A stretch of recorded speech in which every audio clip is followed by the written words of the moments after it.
Today our topic is determinant and matrix, सारणिक और आव्यूह।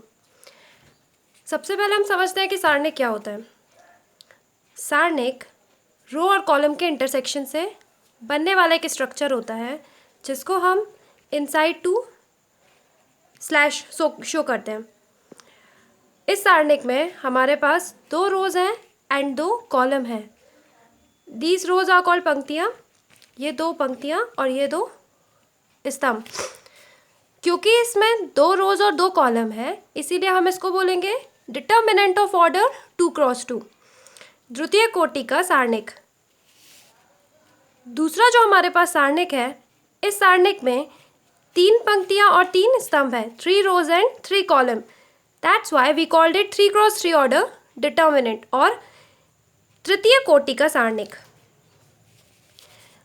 हमारे सारणिक में A1 B1 C1 A2 B2 C2 A3 B3 C3 ये जो अवयव हैं elements, they are called the elements of सारणिक।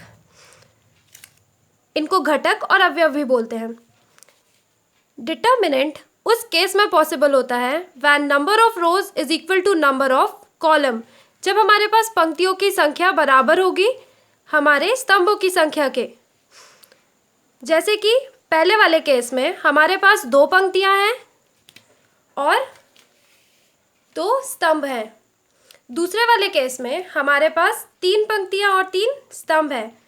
यहाँ पर 2 रोज 2 कॉलम है, यहाँ पर 3 रोज एंड 3 कॉलम है।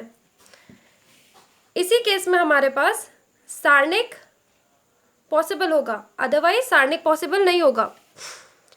सारणिक के लिए जो हम नोटेशन यूज करते हैं, नोटेशन फॉर डिटर्मिनेंट, तो डिटर्मिनेंट को रिप्रेजेंट करने के लिए वी यूज डेल्टा या फिर mod of A where A is a matrix. A एक आव्यूह है। Det DET of A that is determinant of A, DET inside bracket A.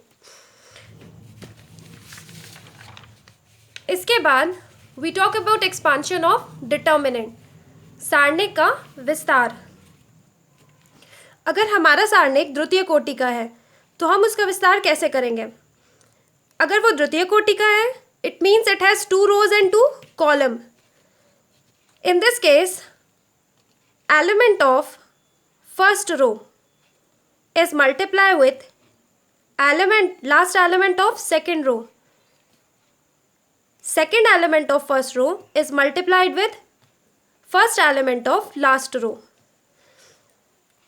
In short A1 का क्रॉस मल्टीप्लिकेशन हो जाएगा B2 के साथ, A2 का क्रॉस मल्टीप्लिकेशन होगा B1 के साथ। ये कुछ इस टाइप से दिखेगा A1 B2 minus A2 B1।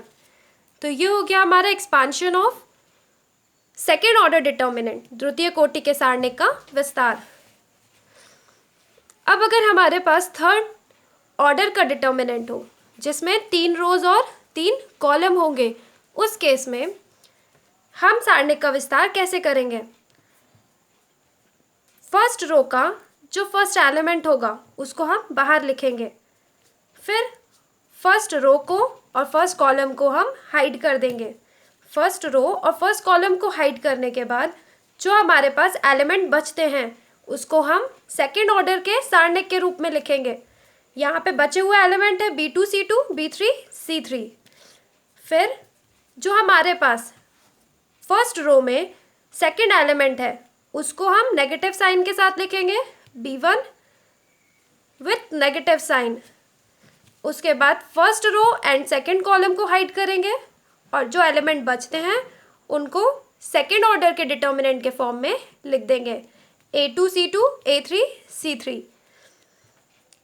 तीसरा जो एलिमेंट है हमारे पास फर्स्ट रो का उसको हम लिखेंगे बाहर और फिर फर्स्ट रो और थर्ड कॉलम को हम हाइड करेंगे। फिर उसके बाद हमारे पास जो एलिमेंट बच जाते हैं उसको फिर से सेकेंड ऑर्डर के डिटर्मिनेंट या सारणिक के फॉर्म में हम लिखेंगे, A2 B2 A3 B3।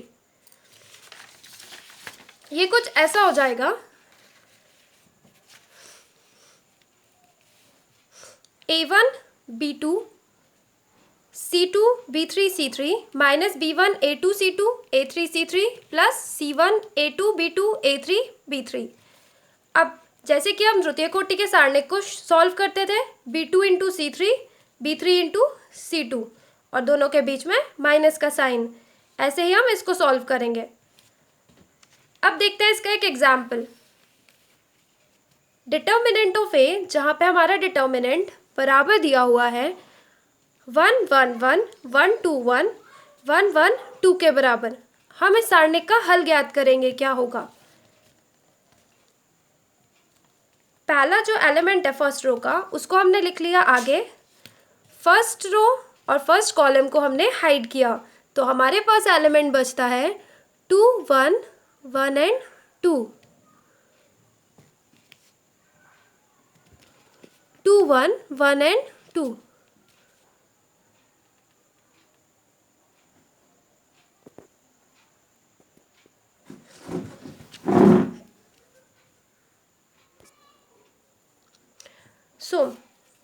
यहाँ पे हमारे पास जो डिटर्मिनेंट है ए, उसको सॉल्व करते हैं। फर्स्ट रो के एलिमेंट को हमने लिख लिया 1 और फिर हाइड करने के बाद जो एलिमेंट थे उनको ऐसे लिख दिया सेकेंड ऑर्डर के फॉर्म में। फिर फर्स्ट रो और सेकेंड कॉलम को हाइड किया, तो जो हमारे पास एलिमेंट बचते हैं उनको हमने लिख लिया -1, पहला जो एलिमेंट है हमारे पास सेकेंड रो का, सेकेंड एलिमेंट है जो हमारे पास पहली रो का, उसके सामने माइनस का साइन और फिर 1 1 1 2। लास्ट जो एलिमेंट है हमारे पास फर्स्ट रो का, उसको लिया, फिर 1 2 1 1 ये हमने लिख लिया। अब यहाँ से क्रॉस मल्टीप्लिकेशन करेंगे, जैसे कि हम 2 क्रॉस 2 ऑर्डर के सारणिक को सॉल्व करते हैं, 2 क्रॉस 2 ऑर्डर के डिटर्मिनेंट को सॉल्व करते हैं।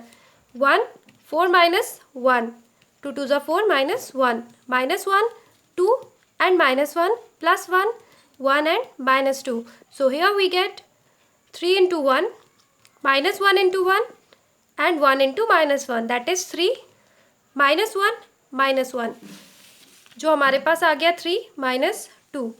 डिटर्मिनेंट जो इसकी वैल्यू आ गई हमारी 1। here are some practice question for you। इनको सॉल्व करके give answers in comment box। Okay, thank you।